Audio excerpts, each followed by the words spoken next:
The US government has published a document outlining its new strategy to try to maintain global dominance. This is the National Security Strategy of 2025, and I think this is being misrepresented by many Western media outlets, which are misleadingly claiming that supposedly the Donald Trump administration is planning to withdraw the US from the world. That could not be further from the truth. I read every single word of this document, and today I'm going to be explaining the most important details. In short, what this document essentially shows is that the United States sees China as the main threat to its global dominance. However, Washington recognizes that China is now too powerful militarily, politically, and especially economically for the US to actually wage a war against China. So instead, the US has to change strategy. In the short term, what the US wants to try to do is to decouple economically from China by developing a new supply chain, and that supply chain will be located in the Western Hemisphere, in the Americas.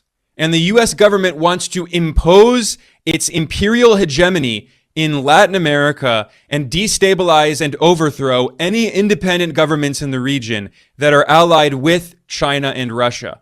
This is why the US is waging a war against Venezuela.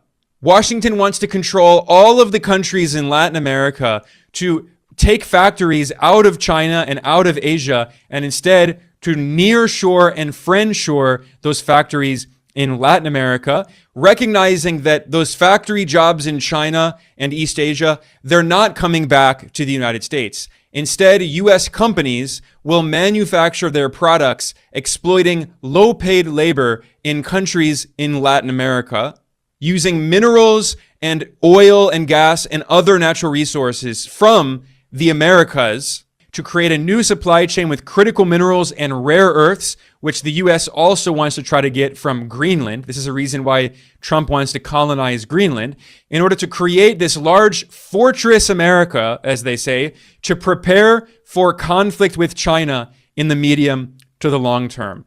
But this document demonstrates that the Trump administration now recognizes that in the short term, it can't attack China because the US is too economically dependent on China. So instead, the strategy is to focus on the Western Hemisphere. This is why the Trump administration is so obsessed with controlling Latin America